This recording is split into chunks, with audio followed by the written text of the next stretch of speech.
ନମସ୍କାର hello Odisha YouTube ଚ୍ୟାନେଲକୁ ଆପଣଙ୍କୁ ସ୍ୱାଗତ। ଶୁଣନ୍ତୁ ଆଜିର 10ଟି ଗୁରୁତ୍ୱପୂର୍ଣ୍ଣ ଖବର ଏବଂ ଏହିପରି ଖବର ସବୁଦିନ ପାଇବା ପାଇଁ ଚ୍ୟାନେଲଟିକୁ ସବସ୍କ୍ରାଇବ୍ କରି ବେଲ୍ ଆଇକନ୍ଟିକୁ ପ୍ରେସ୍ କରିଦିଅନ୍ତୁ। ନମ୍ବର 1 ବ୍ରିଟେନରେ ପ୍ରଥମ ଓମିକ୍ରନ୍ ଆକ୍ରାନ୍ତଙ୍କ ମୃତ୍ୟୁ, ପ୍ରଧାନମନ୍ତ୍ରୀ ଦେଲେ ସୂଚନା। ଦକ୍ଷିଣ ଆଫ୍ରିକାରେ ସୃଷ୍ଟି ହୋଇଥିବା କରୋନାର ନୂଆ ଭାରିଆଣ୍ଟ ଓମିକ୍ରନ୍ ଏବେ ଭାରତ, ବ୍ରିଟେନ, ବ୍ରାଜିଲ ଓ ଚୀନ ସମେତ ଅନେକ ବଡ଼ ବଡ଼ ଦେଶରେ ପହଞ୍ଚି ସାରିଛି। ଏହାରି ମଧ୍ୟରେ ବ୍ରିଟେନରୁ ଆସିଛି ଏକ ବଡ଼ ଖବର। ବ୍ରିଟେନରେ ଚିହ୍ନଟ ହୋଇଥିବା ପ୍ରଥମ ଓମିକ୍ରନ୍ ଆକ୍ରାନ୍ତଙ୍କ ମୃତ୍ୟୁ ହୋଇଛି। ଏନେଇ ବ୍ରିଟିଶ ପ୍ରଧାନମନ୍ତ୍ରୀ ବୋରିସ୍ ଜନସନ୍ ସୂଚନା ଦେଇଛନ୍ତି। ନମ୍ବର 2 ଭାରତରେ ଦ୍ରୁତଗତିରେ ମାଡ଼ି ଚାଲିଛି ଓମିକ୍ରନ୍, ପରିସ୍ଥିତି ଅଣାୟତ୍ତ ହେବା ଆଶଙ୍କା କଲେ ବିଶେଷଜ୍ଞ। ଭାରତରେ ମଧ୍ୟ ଏପର୍ଯ୍ୟନ୍ତ 38 ଓମିକ୍ରନ୍ ସଂକ୍ରମିତକୁ ଚିହ୍ନଟ କରାଗଲାଣି। ହେଲେ ଏହା ଭାରତରେ ଆଗକୁ ଭୟାବହ ପରିସ୍ଥିତି ସୃଷ୍ଟି କରିପାରେ ବୋଲି ଆଶଙ୍କା କରାଯାଉଛି। ନମ୍ବର 3 24 ଘଣ୍ଟାରେ ରାଜ୍ୟରୁ ଚିହ୍ନଟ ହୋଇଛନ୍ତି ଆଉ 178 ସଂକ୍ରମିତ। 18 ଜିଲ୍ଲାରୁ ନୂଆ ଆକ୍ରାନ୍ତ ବାହାରିଛନ୍ତି। ଏମାନଙ୍କ ଭିତରେ କ୍ୱାରେଣ୍ଟାଇନ୍ରୁ 105 ଜଣ ଓ ଲୋକାଲ୍ କଣ୍ଟାକ୍ଟ କେସ୍ ରହିଛି 73 ଜଣ। ନମ୍ବର 4 ପ୍ରଧାନମନ୍ତ୍ରୀ ମୋଦି ଆଜି କାଶୀ ବିଶ୍ୱନାଥ ଧାମ କରିଡର ଲୋକାର୍ପଣ କରିଛନ୍ତି। 700 କୋଟି ଟଙ୍କା ବ୍ୟୟରେ 33 ମାସରେ ପ୍ରସ୍ତୁତ ହୋଇଛି କାଶୀ ବିଶ୍ୱନାଥ ଧାମ।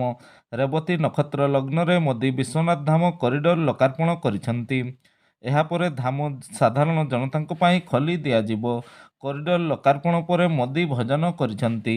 କାଶୀ ବିଶ୍ୱନାଥ କରିଡର ନିର୍ମାଣରେ ସହଯୋଗ କରିଥିବା ଶ୍ରମିକଙ୍କ ସହ ମୋଦି ଭୋଜନ କରିଛନ୍ତି। ଏହା ପୂର୍ବରୁ ମୋଦି ଶ୍ରମିକଙ୍କ ଉପରେ ପୁଷ୍ପବର୍ଷା ମଧ୍ୟ କରିଥିଲେ ଓ ତାଙ୍କ ସହ ଫଟୋ ମଧ୍ୟ ଉଠାଇଛନ୍ତି। ନମ୍ବର 5 ରାଜ୍ୟରେ ଥିବା ଶିକ୍ଷକ ଆଶାୟୀଙ୍କ ପାଇଁ ଖୁସି ଖବର। ଏକାଥରକେ ନିଯୁକ୍ତି ପାଇବେ 7000 ଶିକ୍ଷକ। ଆସନ୍ତା 16 ତାରିଖରେ ସେମାନଙ୍କୁ ନିଯୁକ୍ତି ମିଳିବ। ଗଣଶିକ୍ଷା ମନ୍ତ୍ରୀ ସମୀର ରଞ୍ଜନ ଦାସ ଏନେଇ ପ୍ରତିକ୍ରିୟା ରଖିଛନ୍ତି। ସେ କହିଛନ୍ତି ଯେ ପ୍ରଥମ ପର୍ଯ୍ୟାୟରେ 11000 ଶିକ୍ଷକ ନିଯୁକ୍ତି ପାଇଁ ସରକାର ଟାର୍ଗେଟ ରଖିଥିଲେ। ଏନେଇ ରାଜ୍ୟ ଗଣଶିକ୍ଷା ବିଭାଗ ପକ୍ଷରୁ ନୋଟିଫିକେସନ ଜାରି କରାଯାଇଥିଲା। ହେଲେ 11000 ଉଚ୍ଚ ବିଦ୍ୟାଳୟ ଶିକ୍ଷକ ପଦବୀ ମଧ୍ୟରୁ 7000 ଶିକ୍ଷକ ପଦବୀ ପାଇଁ ଉତ୍ତୀର୍ଣ୍ଣ ହୋଇଛନ୍ତି। ବାକି 4000 ସଂରକ୍ଷିତ ପଦବୀ ପାଇଁ ଉତ୍ତୀର୍ଣ୍ଣ ହୋଇପାରିନାହାନ୍ତି। ଏହାକୁ ନେଇ ବିଭାଗ ପକ୍ଷରୁ ବିଚାର କରାଯାଉଛି। ସପ୍ତାହକ ମଧ୍ୟରେ ଏନେଇ ବିକଳ୍ପ ବିଚାର କରାଯିବ। ନମ୍ବର 6 ରାଜ୍ୟର 30 ଜିଲ୍ଲାର ଗରିବ ମେଧା ବିଦ୍ୟାର୍ଥୀଙ୍କୁ ମାଗଣା କୋଚିଂ ମିଳିବ। ରାଜ୍ୟ ଉଚ୍ଚ ମାଧ୍ୟମିକ ଶିକ୍ଷା ପରିଷଦ ଦ୍ୱାରା ପରିଚାଳିତ ଶିକ୍ଷାନୁଷ୍ଠାନରେ ଏକାଦଶ ଶ୍ରେଣୀରେ ପଢ଼ୁଥିବା ଗରିବ ମେଧାବୀ ଛାତ୍ରଛାତ୍ରୀଙ୍କୁ ବିଭିନ୍ନ ଜାତୀୟ ସ୍ତରୀୟ ପ୍ରବେଶିକା ପରୀକ୍ଷା ପାଇଁ ମାଗଣାରେ କୋଚିଂ ଦିଆଯିବ ବୋଲି ଉଚ୍ଚ ମାଧ୍ୟମିକ ଶିକ୍ଷା ନିର୍ଦ୍ଦେଶାଳୟ ପକ୍ଷରୁ ବିଜ୍ଞପ୍ତି ପ୍ରକାଶ ପାଇଛି। ଏହି ପଞ୍ଜୀକରଣ ଆସନ୍ତା 15 ତାରିଖରୁ ଆରମ୍ଭ ହୋଇ ଜାନୁଆରୀ 12 ପର୍ଯ୍ୟନ୍ତ ଚାଲିବ। ପଞ୍ଜୀକରଣ କରିଥିବା ଛାତ୍ରଛାତ୍ରୀଙ୍କର ପରୀକ୍ଷା କରିବା ପରେ କୋଚିଂ ପାଇଁ ମନୋନୟନ କରାଯିବ। ମାଧ୍ୟମିକ ଶିକ୍ଷା ପରିଷଦ ପରୀକ୍ଷାର 50% ଓ ହେବାକୁ ଥିବା ପ୍ରବେଶିକା ପରୀକ୍ଷାର 50% ମାର୍କକୁ ମିଶାଇ ଯୋଗ୍ୟତା ଭିତ୍ତିରେ କୋଚିଂ ପାଇଁ ମେଧାବୀକୁ ଚୟନ କରାଯିବ। ଯେଉଁମାନେ ମନୋନୀତ ହେବେ ସେମାନେ 15 ତାରିଖ ପୂର୍ବାହ୍ନ 11ଟାରେ ପ୍ରବେଶିକା ପରୀକ୍ଷା ଦେବେ। ନମ୍ବର 7 ଆଜି ମୁଖ୍ୟମନ୍ତ୍ରୀ ନବୀନ ପଟ୍ଟନାୟକ ଉଭୟ କଟକ ଓ ଖୋର୍ଦ୍ଧା ଜିଲ୍ଲାର ବିଭିନ୍ନ ପ୍ରକଳ୍ପର ଶୁଭାରମ୍ଭ କରିଛନ୍ତି। ଉଭୟ ଜିଲ୍ଲାର ବିଜୁ ସ୍ୱାସ୍ଥ୍ୟ ସ୍ମାର୍ଟ କାର୍ଡର ଶୁଭାରମ୍ଭ କରିବା ଅବସରରେ ଏହି ପ୍ରକଳ୍ପଗୁଡ଼ିକର ଶୁଭାରମ୍ଭ ତଥା ଭିତ୍ତିପ୍ରସ୍ତର ସ୍ଥାପନ କରିଛନ୍ତି। ଏଥିରେ କଟକ ପାଇଁ 1500 କୋଟି ଟଙ୍କା ଓ ଖୋର୍ଦ୍ଧା ପାଇଁ 1000 କୋଟି ଟଙ୍କାର ପ୍ରକଳ୍ପର ଶୁଭାରମ୍ଭ କରିଛନ୍ତି। କଟକ ଜିଲ୍ଲା ପାଇଁ କଟକ ବାଲିଯାତ୍ରା ପଡ଼ିଆରେ ଆୟୋଜିତ ଏହି କାର୍ଯ୍ୟକ୍ରମରେ ଯୋଗଦେଇ ମୁଖ୍ୟମନ୍ତ୍ରୀ କହିଥିଲେ ଯେ ସୁସ୍ଥ ଓଡ଼ିଶା ଓ ସୁଖୀ ଓଡ଼ିଶା ଲକ୍ଷ୍ୟ ପୂରଣ ଦିଗରେ ରାଜ୍ୟ ସରକାର ପ୍ରତିବଦ୍ଧତାର ନିଦର୍ଶନ ହେଉଛି ବିଜୁ ସ୍ୱାସ୍ଥ୍ୟ କଲ୍ୟାଣ ସ୍ମାର୍ଟ ହେଲ୍ଥ କାର୍ଡ। ସ୍ୱାସ୍ଥ୍ୟ ହିଁ ସମ୍ପଦ। ଜନସାଧାରଣଙ୍କର ସ୍ୱାସ୍ଥ୍ୟ ସୁରକ୍ଷା ଦିଗରେ ଏହି କାର୍ଡ ରକ୍ଷା କବଚ ଭଳି ସେବା ଯୋଗାଇ ଚାଲିବ ବୋଲି ସେ କହିଛନ୍ତି। ନମ୍ବର 8 ସୁସ୍ମିତାଙ୍କ ଠାରୁ ସାନ୍ଧୁ।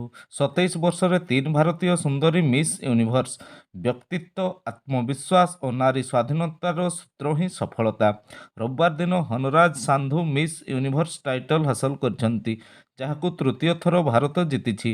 ଏହା ପୂର୍ବରୁ ସୁସ୍ମିତା ସେନ ଏବଂ ଲାରା ଦତ୍ତ ଏହି ଟାଇଟଲ ଜିତିଥିଲେ। ମିସ୍ ୟୁନିଭର୍ସର ଅଫିସିଆଲ ହ୍ୟାଣ୍ଡେଲରେ ସେୟାର ହୋଇଥିବା ଏକ ଇନଷ୍ଟାଗ୍ରାମ ପୋଷ୍ଟରେ ନୂତନ ମିସ୍ ୟୁନିଭର୍ସ ହେଉଛି ଭାରତ ବୋଲି ଘୋଷଣା ହେବା ପରେ ଐତିହାସିକ ବିଜୟର ମୁହୂର୍ତ୍ତ ସମ୍ପୂର୍ଣ୍ଣ ରୂପେ କଏଦ ହୋଇଥିଲା।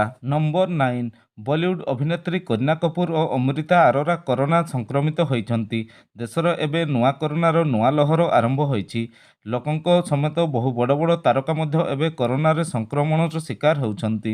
ଅଭିନେତା କମଲ ହାସନଙ୍କ ପରେ ଏବେ ଏହି ଦୁଇ ଅଭିନେତ୍ରୀ କରୋନା ପଜିଟିଭ ହୋଇଛନ୍ତି। ନମ୍ବର 10 ଖୁବ୍ ଶୀଘ୍ର ଘୋଷଣା ହେବ ପଞ୍ଚାୟତ ନିର୍ବାଚନ ତାରିଖ। ଫେବୃଆରୀ ଦ୍ୱିତୀୟ ସପ୍ତାହରେ ତ୍ରିସ୍ତରୀୟ ନିର୍ବାଚନ ହେବ। ଏଥିପାଇଁ ଡିସେମ୍ବର 16ରେ ଚୂଡ଼ାନ୍ତ ଭୋଟର ତାଲିକା ପ୍ରକାଶ ପାଇବ। ମାର୍ଚ୍ଚ 5 ତାରିଖରେ ପଞ୍ଚାୟତରାଜ ଦିବସ ପୂର୍ବରୁ ପଞ୍ଚାୟତ ନିର୍ବାଚନ ସାରିବା ପାଇଁ ଲକ୍ଷ୍ୟ ରଖିଛନ୍ତି ରାଜ୍ୟ ନିର୍ବାଚନ କମିଶନ। ତାରିଖ ଘୋଷଣା ପୂର୍ବରୁ ପଞ୍ଚାୟତ ନିର୍ବାଚନ ପାଇଁ ପ୍ରସ୍ତୁତ ହେଲେଣି ସବୁ ରାଜନୈତିକ ଦଳ। ନମ୍ବର 11 ବାତ୍ୟା ଜୌଆଦ ଚାଷୀମାନଙ୍କ ଚାଷକୁ ବିଗାଡ଼ି ଦେଇଛି। ଏହାର ପ୍ରଭାବରେ ଯାଜପୁର ଜିଲ୍ଲାର ଚାଷୀମାନେ ନାହିଁ ନଥିବା କ୍ଷତିଗ୍ରସ୍ତ ହୋଇଛନ୍ତି। ଏନେଇ କେନ୍ଦ୍ରୀୟ ପ୍ରତିନିଧି ଦଳ ଯାଜପୁର ଜିଲ୍ଲାର ଜୌଆଦ ପ୍ରଭାବିତ ଅଞ୍ଚଳ ବୁଲି ଦେଖିଛନ୍ତି। ନମ୍ବର 12 ବିବାଦୀୟ ପ୍ରଶ୍ନ ହଟାଇଲା ସିବିଏସ୍ଇ, ଛାତ୍ରଛାତ୍ରୀଙ୍କୁ ମିଳିବ ଫୁଲ୍ ମାର୍କସ୍। ସିବିଏସ୍ଇ ଦଶମ ପରୀକ୍ଷାରେ ଇଂରାଜୀ ପ୍ରଶ୍ନପତ୍ରରେ ପଚରାଯାଇଥିବା ବିବାଦୀୟ ପ୍ରଶ୍ନ ଉପରେ ଏକ ବଡ଼ ଧରଣର ଉତ୍ତେଜନା ପରେ ସୋମବାର ବୋର୍ଡ ଏହାକୁ ପ୍ରତ୍ୟାହାର କରିନେଇଥିବା ଜଣାପଡ଼ିଛି। କେନ୍ଦ୍ରୀୟ ମାଧ୍ୟମିକ ଶିକ୍ଷା ସିବିଏସ୍ଇ କହିଛି ଯେ ଦଶମ ଶ୍ରେଣୀ ଇଂରାଜୀ ପେପରରେ ପ୍ୟାସେଜ ନମ୍ବର 1 ବୋର୍ଡର ନିର୍ଦ୍ଦେଶାବଳୀ ଅନୁଯାୟୀ ନୁହେଁ। ଏହି କ୍ଷେତ୍ରରେ ଏହାକୁ ପ୍ରଶ୍ନପତ୍ରରୁ ହଟାଇ ଦିଆଯାଇଛି। ସମସ୍ତ ଛାତ୍ରଛାତ୍ରୀମାନେ ଏହି ପ୍ୟାସେଜର ସମ୍ପୂର୍ଣ୍ଣ ମାର୍କ ପାଇବେ।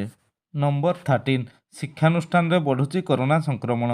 କପ୍ତିପଦାର କସ୍ତୁରବା ଗାନ୍ଧୀ ବାଳିକା ବିଦ୍ୟାଳୟର 40ରୁ ଅଧିକ ଛାତ୍ରୀ ପଜିଟିଭ୍। ନମ୍ବର 14 ନିକଟରେ ଏକ ବୈଠକରେ ସେରମ ଇନଷ୍ଟିଚ୍ୟୁଟ୍ ଅଫ୍ ଇଣ୍ଡିଆ ଦାଖଲ ହୋଇଥିବା ରିପୋର୍ଟ ଅନୁଯାୟୀ ଭାରତରେ ଖୁବ୍ ଶୀଘ୍ର ଆରମ୍ଭ ହେବ ଟିକାର ବୁଷ୍ଟର ଡୋଜ୍ ପରୀକ୍ଷଣ। ସେରମ ପକ୍ଷରୁ ଏନେଇ ଅନୁମତି ଲୋଡ଼ାଯାଇଅଛି। ନମ୍ବର 15 ଭାରତୀୟ ଟିମ୍ ଆସନ୍ତା ଡିସେମ୍ବର 15 ତାରିଖରେ ଦକ୍ଷିଣ ଆଫ୍ରିକା ଗସ୍ତରେ ଯିବ।